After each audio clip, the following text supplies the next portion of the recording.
안녕하십니까 여러분. 이번 시간에는 제9가 율법과 복음에 대해서 살펴보도록 하겠습니다. 내가 율법이나 선지자나 배워온 줄로 생각지 마라. 배워온 것이 아니요 완전케 하려 함이로다. 율법이란 세상의 법과 구별하여 하나님의 법을 부르는 말입니다. 그리고 복음은 말 그대로 복된 소리, 좋은 소식을 말하고 있습니다. 먼저 법에 대해서 잠시 생각해 보겠습니다. 과연 법은 필요할까요? 뉴스를 보다 보면 빠짐없이 등장하는 기사가 있습니다. 교통사고에 관한 뉴스인 것입니다.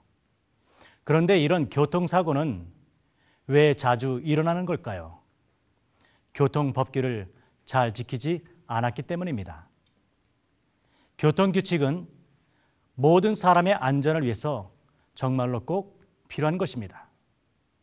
교통규칙뿐만 아니라 다른 모든 법이 사람의 안전과 행복을 위하여 존재하는 것입니다. 그러므로 세상의 어느 나라나 법이 없는 나라는 없는 것입니다.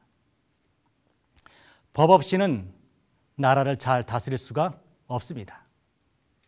하나님께서도 우리 인류가 행복하고 평안하게 살 수 있도록 법을 만들어 놓으셨습니다. 그런데 원래 법이란 그 제정하는 사람의 정신을 나타내게 되는데 세상의 법에는 세상의 정신이 그리고 하나님의 법에는 하나님의 정신이 나타나 있는 것입니다.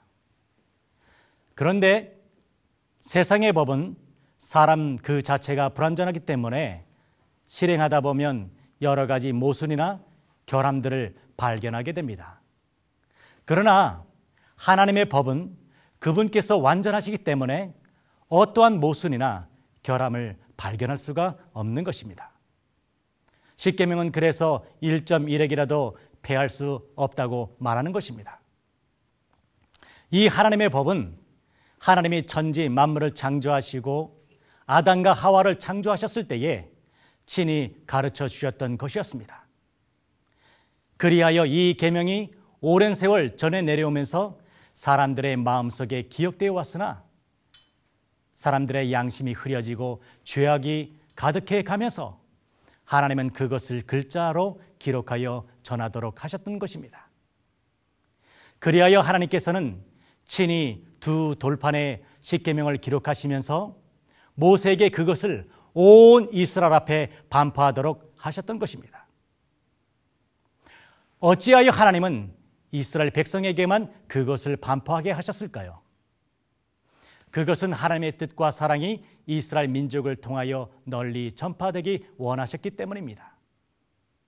그리하여 이 백성을 당시로서는 중심지였던 팔레스타인 땅에 거하게 하시면서 그들 가운데에서 예수께서 탄생하도록 계획하셨던 것이었습니다. 그러면 하나님의 친히 두 돌판에 쓰시고 또 이스라엘 백성에게 반포하셨던 그 십계명은 대체 어떠한 내용이었을까요? 그 요점만을 잠시 살펴보겠습니다. 첫 번째 계명입니다. 너는 나 외에 다른 신들을 내게 있게 말지니라. 그리고 두 번째 계명으로는 너를 위하여 새긴 우상을 만들지 말고 그것들에게 절하지 말며 그것들에게 섬기지 말라라고 말씀하고 있습니다. 셋째의 계명은 너는 너희 하나님 여호와의 이름을 망령되이 일컫지 말라. 그리고 넷째 계명으로는 안식일을 기억하여 거룩히 지키라. 그리고 다섯 번째 계명 내 부모를 공경하라. 여섯째 계명 살인하지 말지니라. 일곱째 계명 간음하지 말지니라. 여덟 번째 계명 도적질하지 말지니라. 그리고 아홉 번째 내 이웃에 대하여 거짓 증거하지 말지니라. 그리고 마지막으로 열 번째 계명으로는 내 이웃의 집을 탐내지 말지니라. 그렇게 되어 있습니다. 그런데 이 십계명은 크게 둘로 나누어지는 것을 볼 수가 있습니다. 첫째 계명에서 네 번째 계명까지는 하나님 대 인간 사이의 관계를 설명하는 것이고 다섯째 계명에서 열째 계명까지는 인간과 인간 사이의 관계를 규정하는 것입니다. 한 번은 십계명에 관하여 이런 일이 있었습니다. 어느 한 유대 율법사가 예수님을 시험하려 했습니다. 선생님, 율법 중에 어느 계명이 큽니까? 이 질문에 대하여 예수님의 대답은 이러했습니다. 내 마음을 다하고 목숨을 다하고 뜻을 다하여 주 너희 하나님을 사랑하라. 이것이 크고 첫째 되는 계명이요 둘째는 그와 같으니 내 이웃을 내 몸같이 사랑하라. 이 두 계명이 온 율법과 선지자의 강령이니라. 이 문답에 나타난 것 같이 하나님의 십계명은 사랑입니다. 여기에는 하나님을 어떻게 사랑할 것과 또 사람을 어떻게 사랑할 것인지에 대하여 분명히 설명하고 있습니다. 처음 4개의 계명은 하나님을 사랑하는 방법에 대하여 말하고 있으며 또 그 다음 6개의 계명은 내 이웃에 대하여 어떻게 사랑할 것인지에 대하여 설명하고 있는 것입니다. 기독교 신자 중에 어떤 사람들은 이러한 계명에 대하여 구원은 율법으로 이루어지는 것이 아니라 오직 믿음으로 이루어지는 것이기 때문에 구원은 믿으면 됐지 구태여 까다로운 율법을 지킬 필요가 없다라고 말하기도 합니다. 그러면 과연 율법은 정말로 그들이 말하는 것처럼 폐하여졌거나 더 이상 지킬 필요가 없는 것일까요? 이에 대하여 예수님의 대답을 들어보겠습니다. 마태복음 5장 17절로 18절의 말씀입니다. 내가 율법이나 선지자나 폐하러 온 줄로 생각지 마라. 폐하러 온 것이 아니요 완전케 하려 함이로다. 진실로 너에게 이르노니 천지가 없어지기 전에는 율법의 1.1핵이라도 반드시 없어지지 아니하고 다 이루리라. 만일 율법이 변경되거나 폐할 수 있는 것이었다면 십자가의 고난은 필요 없었던 것이었을 것입니다. 그러나 율법은 변경될 수 없는 까닭에 예수님께서 이 세상에 오셔서 우리와 같은 인간의 모습으로 하나님의 계명을 온전히 지키셨던 것이었습니다. 그리고 범죄함으로 죽을 수밖에 없는 우리를 대신하여 죄의 값을 치르셨고 십자가의 고통을 짊어지셨던 것이었습니다. 이러한 점에서 볼 때에 그리스도의 죽으심은 분명 율법이 폐하거나 변경할 수 없는 것임을 보여주는 증거라고 할 수 있는 것입니다. 그래서 이렇게 중요한 하나님의 계명을 지킬 필요가 없다고 하는 것은 매우 이야기가 곤란한 것입니다. 2000년 전에 율법이 필요했었다면 오늘날에는 더욱더 필요할 것입니다. 왜냐, 사람의 마음은 예나 지금이나 다를 바 없으며 달라졌다 하면은 예전보다 더 악해졌다고 보는 것이 옳기 때문에 그렇습니다. 매일 드러나는 범죄의 사건들을 보십시오. 얼마나 악질적이며 그 수가 얼마나 증가되고 있습니까? 세상이 어두울수록 하나님의 법은 더욱 중요해질 것입니다. 오늘날 사회 형편이 이러한데 모든 사회가 하나님의 법에 순종할 수만 있다면 이 세상은 과연 어떻게 달라질 수 있을 것인가? 거기에는 인간의 행복이 깨어지는 법이 없을 것이고 두려운 범죄나 사건이 없었을 것이고 무서운 전쟁과 그와 같은 것들은 그림자조차도 보이지 않게 되어질 것입니다. 그러고 보면 오늘날처럼 하나님의 계명이 우리 생활에 이렇게 필요할 때는 또다시 없을 것입니다. 그래서 하나님의 율법과 인간의 관계는 마치 레일과 기차와 같다고 말하곤 합니다. 기차는 오직 레일 위를 달려야만 안전하지요. 만일 그 기차가 레일 위에서 벗어나겠다고 한다면 큰 사고가 일어날 것입니다. 그와 같이 믿는 자들도 내가 정말로 믿음 안에 살고자 한다면 하나님의 계명을 지켜야 하는 것입니다. 믿음과 계명에 관해서 사도 요한은 이렇게 말합니다.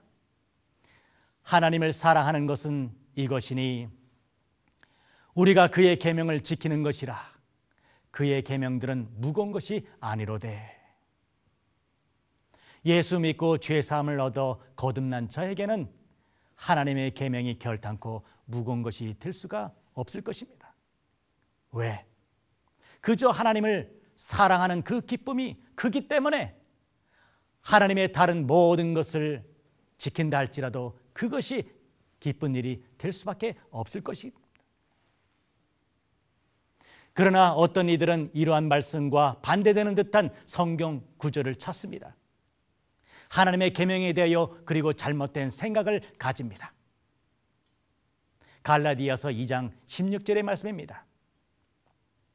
사람이 율법을 지켜서 의롭게 되는 것이 아니라 예수 그리스도를 믿음으로 의롭게 된다는 것을 알기 때문에 우리도 그렇게 되려고 예수 그리스도를 믿고 있습니다. 그 누구도 율법을 지켜서 의롭게 될 사람은 없습니다. 언뜻 보면 이 말씀은 예수를 믿기만 하면 되지 하나님의 율법은 지키지 않아도 되는 것처럼 보입니다. 과연 그럴까요? 믿으면 됐지 율법은 지키지 않아도 된다는 사람들은 또 이 성경 구절을 인용하기도 합니다. 예배소서 2장 8절에서 9절의 말씀입니다. 하나님의 은혜로 여러분은 그리스도를 믿어 구원을 받았습니다. 그것은 여러분의 힘으로 된 것이 아니라 하나님의 선물입니다. 그것은 우리의 선행으로 된 것이 아니므로 아무도 자랑할 수가 없습니다. 우리가 죄에서 구원을 얻는 것은 우리 힘으로 율법을 지키거나 선을 행함으로 얻는 것은 아닐 것입니다. 그것은 틀림없이 하나님의 은혜요 선물입니다. 그렇다고 해서 이 말씀이 하나님의 율법을 범해도 된다고 말하는 것은 아닙니다. 바울은 분명히 이렇게 말합니다. 현대의 성경입니다. 로마서 6장 14절로 15절의 말씀입니다. 여러분은 율법 아래 있지 않고 은혜 아래 있기 때문에 죄가 여러분을 지배하지 못할 것입니다. 그러면 우리가 율법 아래 있지 않고 은혜 아래 있다고 해서 죄를 지어도 된다는 말입니까? 결코 그럴 수 없습니다. 법 아래 있다는 말은 법을 지켜야 할 의무가 있다는 말이 아닙니다. 그 말의 뜻은 법이 주는 정죄 아래 있다는 것을 뜻합니다. 그리고 은혜 아래 있다는 말은 죄인이 그리스도의 은혜로 죄의 사함을 받은 상태에 있다는 것을 또한 뜻합니다. 그러므로 법 아래 있지 아니하고 은혜 아래 있다는 것은 율법으로 말미암아 죄를 깨닫고 회개하여 그리스도께로 나아가 그의 은혜로 죄의 사함을 받아 더 이상 율법이 주는 정죄의 아래 있지 않다는 것을 의미하는 것입니다. 그렇다고 그리스도인이 율법을 지키지 않아도 된다고 성경은 말하는 걸까요? 아닙니다. 그럴 수 없다고 분명히 말하고 있습니다. 가령 한 죄인이 경찰에 붙들렸다고 하겠습니다. 그때에 그는 형법 아래 있을 것입니다. 그리하여 그는 법에 따라 재판을 받고 형을 살게 될 것입니다. 그러다가 국가의 경축일을 맡게 되었습니다. 그가 만약 특별 사면을 입어 풀려나게 된다면 그는 이제부터 더 이상 법 아래 있지 아니하고 특별 사면이라는 은혜 아래 있게 되는 것입니다. 그러면 그가 이제 자유의 몸이 되었다고 또다시 범죄를 저질러도 된다고 말할 수 있겠습니까? 그럴 수 없다는 것입니다. 만일 그가 다시 범죄를 저지른다면 또다시 그는 범법자로서 교도소에 갇히게 될 것입니다. 그가 은혜 아래 있을 때에 그가 법을 준수할 때입니다. 그리스도인의 생애도 이와 같습니다. 그 사람이 은혜로 죄의 사함을 받는 것은 다시 죄를 범해도 된다는 말이 아닙니다. 만일 누군가가 은혜 아래 놓여져 있다면 그는 마땅히 하나님의 율법을 존중하는 것이 맞습니다. 그러므로 율법과 복음은 서로 대립되는 것이 아니라 병립되는 것입니다. 율법은 죄인으로 하여금 자기의 죄를 깨닫게 합니다. 그래서 그로 복음의 필요를 느끼게 하며, 또한 복음은 그로 하여금 믿음으로 말미암아 은혜로 구원에 이르게 할 뿐만 아니라 성령으로 의롭게 사는 능력도 얻게 되는 것입니다. 그리하여 이 복음은 율법을 폐지하는 것이 아니라 더욱 완전하게 하고 견고하게 하는 것입니다. 이 진리에 대해 바울은 이렇게 설명합니다. 그런즉 우리가 믿음으로 말미암아 율법을 폐하느뇨? 그럴 수 없느니라. 도리어 율법을 굳게 세우느니라.